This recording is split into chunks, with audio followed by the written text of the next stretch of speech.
মনে হচ্ছে রাষ্ট্রের দায়িত্ব হলো একটি সুষ্ঠু নির্বাচন আয়োজন করার জন্য যা যা প্রয়োজন তাই করবে। নির্বাচন তফসিল ঘোষণা করার পরে সমস্ত দায় দায়িত্ব নির্বাচন কমিশনের উপর বর্তায় এবং সংবিধান অনুযায়ী রাষ্ট্রের বাকি সমস্ত অঙ্গ, বিশেষ করে প্রশাসন, সবকিছু তখন নির্বাচন কমিশনের নিয়ন্ত্রণে থাকে।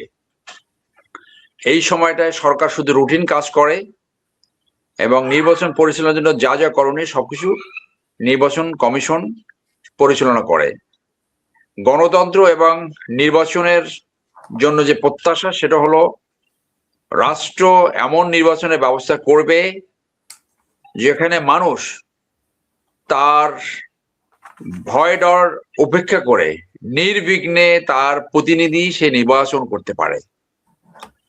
তার প্রতিনিধি নির্বাচন করার ক্ষেত্রে তিনি প্রতিদ্বন্দ্বী দলগুলোর যে এজেন্ডা, যে ম্যানিফেস্টো, যে প্রতিশ্রুতি এবং বিশেষ করে যারা পূর্বে ক্ষমতায় ছিল তাদের পূর্বের রাষ্ট্র পরিচালনার তাদের যে ভালো মন্দ দিক সবকিছু বিবেচনায় নিয়ে প্রতিটি নাগরিক, প্রতিটি ভোটার তার সিদ্ধান্ত নিয়ে থাকে।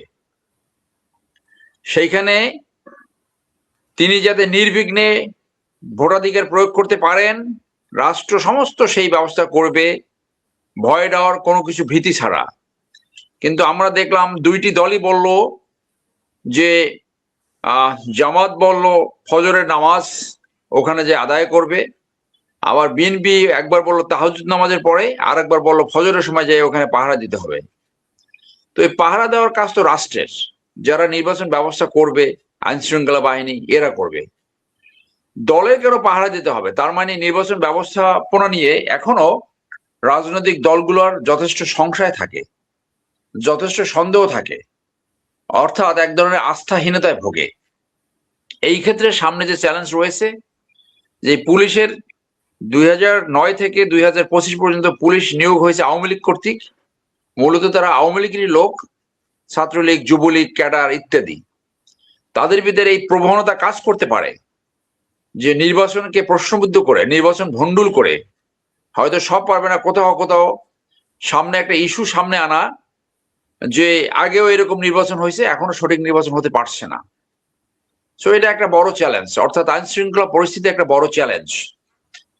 আমি মনে করি রাজনৈতিক দলগুলোর এখানে বড় দায় রয়েছে, নিজেদের ভিতরে সাংঘর্ষিক অবস্থা সৃষ্টি না করে, দ্বন্দ্ব ফ্যাসাদ না করে প্রতিটি ভোটারকে এই আশ্বাস দিতে হবে, এই পরিস্থিতি সৃষ্টি করতে হবে যে তিনি ভোট কেন্দ্রে এসে উনি যাকে তার পছন্দ, যে দলকে পছন্দ সেখানে সে ভোট দিবে। তো এবারে ভোটে প্রায় 4 কোটি নতুন ভোটার, 60% আসলে ইয়াং জেনারেশন।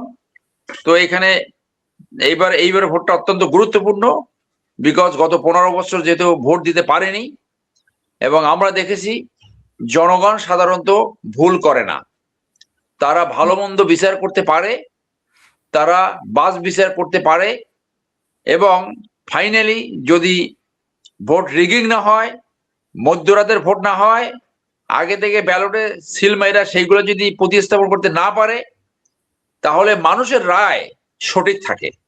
সেই ক্ষেত্রে আমি আশাবাদ ব্যক্ত করব নতুন সমাজ গঠনের যে একটা সুযোগ আসছে, এই বড় সুযোগটা এখন দায়ভার ভোটারদের উপরে। আমি আপনার এই প্রোগ্রামের মাধ্যমে আহ্বান জানাবো চাঁদাবাজ মুক্ত সমাজ গঠনে, দুর্নীতি মুক্ত সমাজ গঠনে, ঘুষ মুক্ত সমাজ গঠনে, সর্বোপরি একটি ন্যায্যতার সমাজ প্রতিষ্ঠা করার লক্ষ্যে যা যা করা দরকার জনগণ যাতে সেই ভোট দেয়। আমি আশা করব জনগণ এবার যারা ব্যাংক লুটেরা এবং যারা দ্বৈত নাগরিক আইনের ফাঁক ফোকর দিয়েও নির্বাচন করতেছে তাদেরকেও প্রত্যাখ্যান করবে। যারা ব্যাংক লুট করে গত 15 বছর টিকে রয়েছে তারা যদি সুযোগ পায় তারা আরো বেশি ব্যাংক লুট করবে, আরো বেশি মানি লন্ডারিং করবে, আরো বেশি অপরাধ করবে। রাজনৈতিক দলগুলোর উচিত ছিল এই ঋণখেলাপি এবং এই দ্বৈত নাগরিক তাদেরকে পরিহার করা, দেশের আইন মান্য করা রাজনৈতিক দলের উপরও কর্তব্য। অতএব এবার আমাদের রাষ্ট্র আগামী দিনে কোথায় যাবে, কিভাবে চলবে, তার বড় একটা স্টেপ হলো এই ভোট। সেই ক্ষেত্রে আমাদের জেনজি যারা অত্যন্ত নীতিবান, ন্যায্যতায় বিশ্বাস করে, দুর্নীতিমুক্ত সমাজ গঠন করতে চায়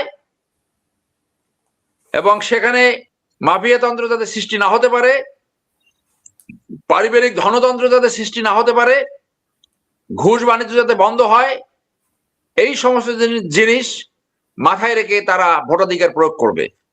আমরা আগামী বৃহস্পতিবার দেখব আমাদের রাষ্ট্র এই সঠিক নির্বাচন ব্যবস্থাপনা করতে পেরেছে কিনা।